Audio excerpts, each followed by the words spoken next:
Le Ku Klux Klan ne voulait pas de la présence des Noirs aux États-Unis. Le Ku Klux Klan a été créé après l'abolition de l'esclavage. Aussitôt après l'abolition de l'esclavage, en 1865. Le Ku Klux Klan est hostile au mélange. Il pense que la fin de l'esclavage risque d'anticiper des bouleversements en Amérique. Donc, une fois que les nègres ne sont plus utiles, il faut s'en débarrasser et renvoyer en Afrique. Garvey pense que les nègres dans le Nouveau Monde ne peuvent pas s'en sortir, mieux vaut rentrer et constituer un empire. Tout le monde est d'accord. Le Ku Klux Klan est hostile au métissage, Garvey est hostile au métissage, mais pas pour les mêmes raisons. Garvey pense que les métis sont utilisés comme une race intermédiaire pour punir les nègres. Le Ku Klux Klan pense que les mulâtres risquent d'anticiper la fin de la grande race aryenne. Donc, l'alliance tactique est correcte. Mais, les gens ne vont pas comprendre, très peu de gens vont comprendre. Il y a une scission au sein de ce mouvement. Un de ses collaborateurs du nom de George Tyler tentera même de l'assassiner en tirant sur lui à 5 reprises. Mais miraculeusement, Garvey échappera à la mort. C'est là où sa première épouse, Amy Eshwood, dira, écoute, on a marre de se battre pour cette race, tu ne penses qu'à te battre pour cette race, il est temps qu'on pense un peu à notre bonheur personnel, tu as failli perdre la vie. Garvey est un homme obstiné, il préférera divorcer de sa femme plutôt que de l'abandonner. Et il épousera en seconde noce sa deuxième secrétaire du nom de Amy Jacques. Il y a souvent une confusion, parce que les deux épouses que Garvey a eues avaient le même prénom. Amy, la première s'appelait Amy Eshwood, la deuxième s'appelait Amy Jacques. Mais étant mariés, on les appelait toutes Amy Garvey. Donc Garvey divorce de sa première épouse à cause de son engagement qui est trop excessif. La femme veut bien qu'il mène une lutte, mais pas au prix de leur vie. Donc Garvey épouse sa seconde épouse qui l'accompagne.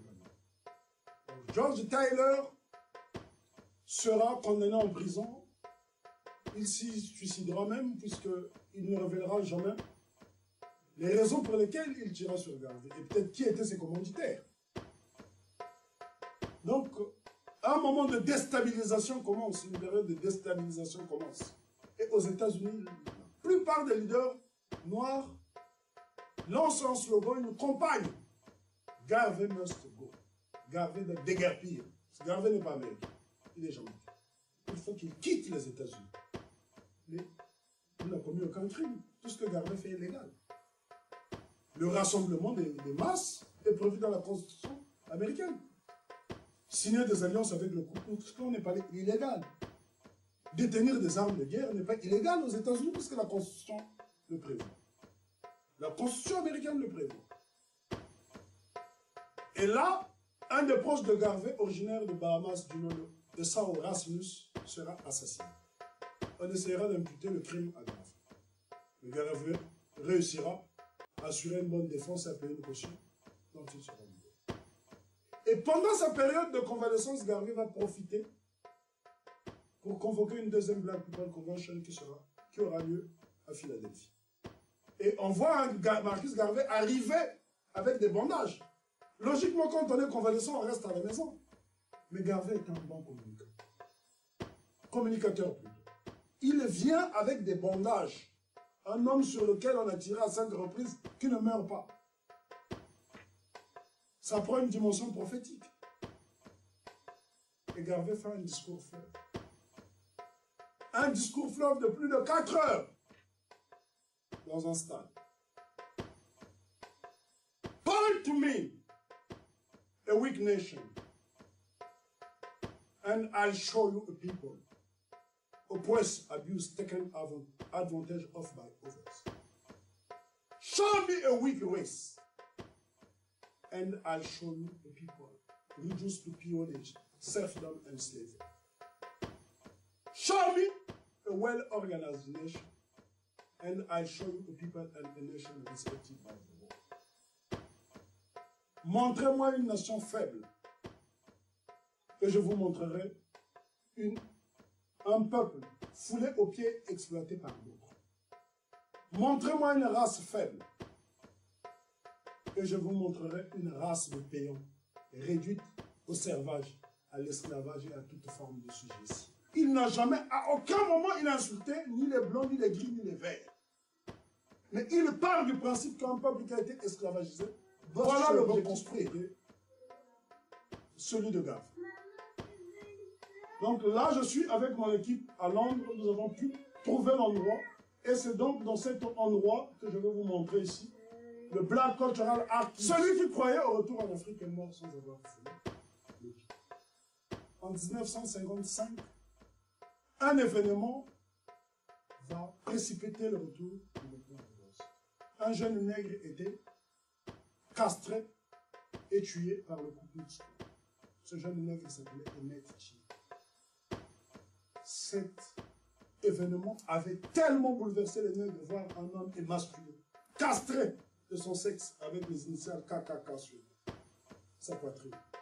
Le docteur Dubois sera horrifié par cet acte. Il mènera encore un combat pour dénoncer cela et il sera considéré comme un communiste. On lui retira même son passeport. Ce qui explique qu'en 1956, le docteur Dubois n'a pas pu participer au premier congrès des écrivains artistes noirs qui a eu lieu en France à la Sorbonne. En 1957, le premier pays de l'Afrique subsaharienne accédait à l'indépendance avec à sa tête un premier ministre du nom de Kwame Francis Nkrumah. Nkrumah dira dans son autobiographie, j'ai lu Marx, Hegel et tous les grands philosophes du XXe siècle, mais aucun homme ne m'a influencé comme Garvey à travers son livre Philosophie et opinion. Et Nkrumah sera le premier chef d'État africain à appliquer le programme de Garvey. C'est pour cela que l'équipe nationale du Ghana s'appelle Black Star. C'est en hommage au Black Star. Et c'est pour cela que le drapeau tricolore vert, rouge, jaune du Ghana porte une étoile noire. C'est en hommage aux couleurs de Marcus Garvey. L'étoile noire est la Black Star, qui signifie étoile noire. Je suis ici à Accra, au Ghana. Dubois a été un grand homme, même s'il a été opposé à Garvey. Nous ne devrons pas oublier ce qu'il a fait pour le peuple noir. Et là, je suis sur sa tombe au Ghana. C'est là où il a été enterré. Il avait renoncé à la nationalité américaine en 1957, prendra la citoyenneté ghanéenne. Et c'est là où il est mort. Voici sa tombe. C'est devenu un centre de recherche où des milliers de Noirs vont pour étudier l'histoire du panafricanisme. Le Dubois Center for Pan-African Culture.